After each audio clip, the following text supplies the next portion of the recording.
Eisenhower warned America about the military-industrial complex, but he never mentioned the other battlefields. Because while bombs were being tested in deserts and missiles hidden in silos, another kind of weapon was being forged in California. Not steel, not fire, but stories. Stories that shaped how we saw enemies, how we defined freedom, and how we remembered history itself. This is the hidden partnership between Hollywood and the CIA.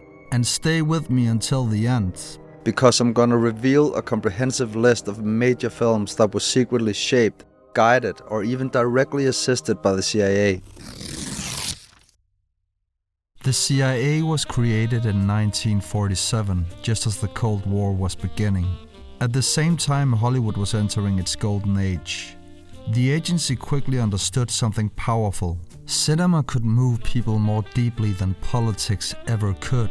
It didn't just entertain, it persuaded, it planted myths. And so, the CIA began quietly financing films. The first was a story about talking animals. George Orwell's Animal Farm had been published in 1945 as an allegory of totalitarianism.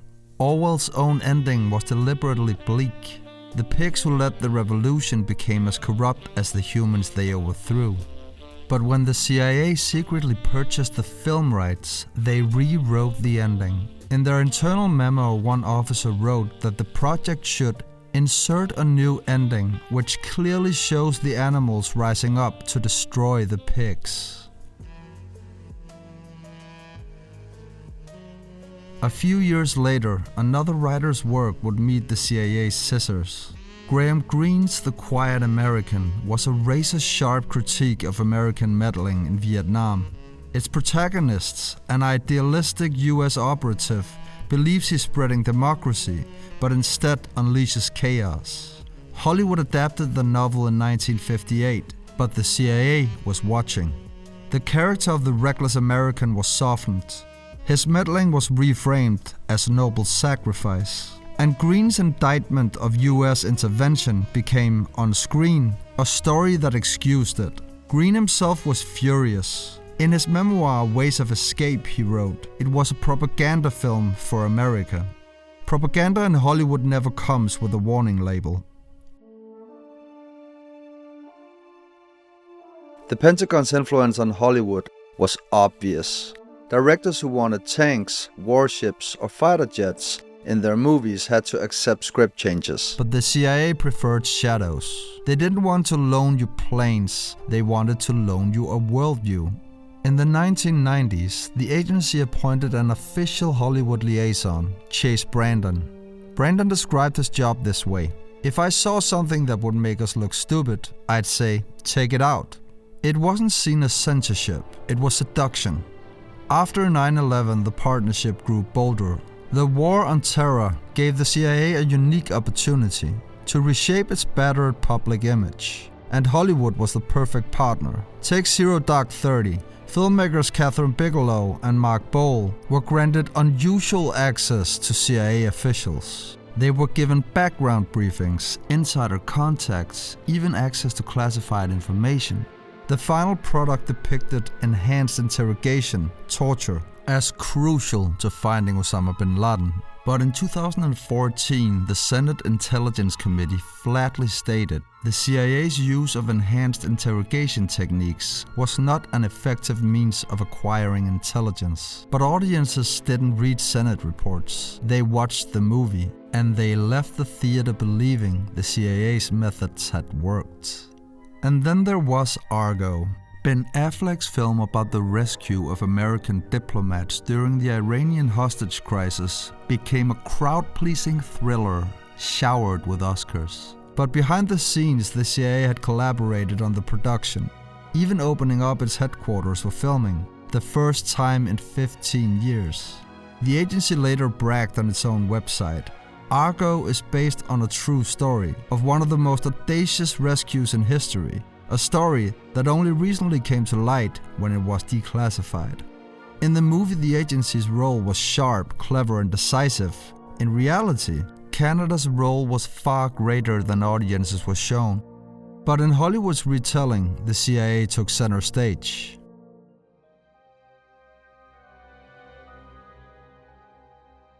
But sometimes the most powerful influence isn't what appears on the screen, it's what never does. Where is the sweeping Hollywood epic about the CIA overthrowing Iran's democratic government in 1953? Where is the thriller about Chile in 1973, when the agency helped topple Salvador Allende? Where is the drama about MKUltra, the program that dosed unwitting citizens with LSD, shattering lives in the name of pseudoscience? One declassified report from 1975 admitted the CIA drugged American citizens without their knowledge or consent. This resulted in at least 2 deaths. These stories exist, the documents are public, but Hollywood has never brought them to the big screen, and sometimes silence is the loudest kind of propaganda. And now, as promised, let's take a look at a list of films where CIA involvement isn't just rumor, it's a matter of record. The CIA's partnership with Hollywood began in the shadow of the Cold War. Animal Farm, 1954. They secretly purchased the rights to Orwell's novel, financed the animation and rewrote the ending. One memo ordered, insert a new ending which clearly shows the animals rising up to destroy the pigs. The Quiet American, 1958. Graham Greene's warning about American meddling in Vietnam was sanitized. Greene himself said it was a propaganda film for America. Dr. Zhivago, 1965. The CIA smuggled Pasternak's banned novel into the USSR, then promoted the MGM adaptation. A declassified memo noted, books are the most important weapon of strategic propaganda. Scorpio, 1973. For the first time a movie filmed inside Langley itself. Paramount's notes recorded. Filming in the main lobby of CIA headquarters was authorized for the first time.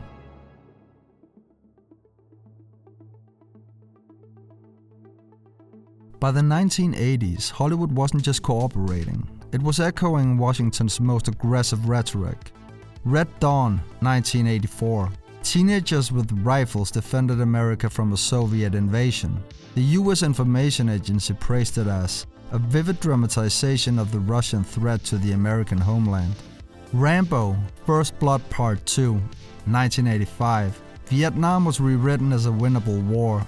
Internal memos from the area show officials cheering its message. One White House aide wrote, "This film gives America back its confidence in Vietnam." Patriot Games, 1992. Back at Langley, Harrison Ford's Jack Ryan embodied the noble, incorruptible CIA analysts. The agency itself confirmed permission was granted to film inside the lobby of CIA headquarters.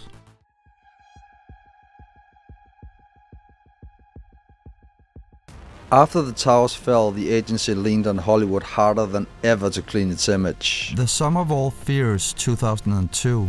CIA liaison Chase Brandon worked closely with the filmmakers. As he admitted, "If I saw something that would make us look stupid, I'd say, take it out." The Recruit, 2003. Built as a peek behind the curtain, it had direct agency support. ABC News reported, the CIA confirms it worked with producers on The Recruit to ensure accuracy. The Good Shepherd, 2006. Robert De Niro's somber chronicle of the agency's birth was so detailed that the CIA's own journal reviewed it, noting, "This film is the first major attempt to portray the origins of the agency." Charlie Wilson's War, 2007. The agency's largest covert war, arming Afghan fighters, became a glossy Hollywood drama. CIA veteran Milt Burton said, "We wanted it to capture the spirit of what we did in Afghanistan." Body of Lies, 2008. Ridley Scott's thriller was polished with liaison briefings. A declassified note recorded, CIA provided background briefings to ensure accuracy in technical tradecraft. Salt, 2010. Angelina Jolie's action blockbuster was promoted with CIA cooperation. The liaison office logged it simply, technical assistance and consultation provided. Argo, 2012. The CIA bragged about its role in the Iranian hostage crisis rescue. On its own website, the agency declared, Argo is based on one of the most audacious rescues in history. Zero Dark 30, 2012. The most controversial of all, the Senate report cut through the myth, concluding, the CIA's use of enhancement interrogation techniques was not an effective means of acquiring intelligence. So from Orwell's Barnyard Animals to Bin Laden's Final Hours, from Cold War novels to Oscar-winning thrillers, the CIA's fingerprints are everywhere on the silver screen. Not as a producer in the credits, not as a studio on the marquee, but as a ghostwriter working in the shadows. So the next time you sit down for a Hollywood thriller, ask yourself, whose story are you really watching? Thank you for tuning in. I'll see you next time.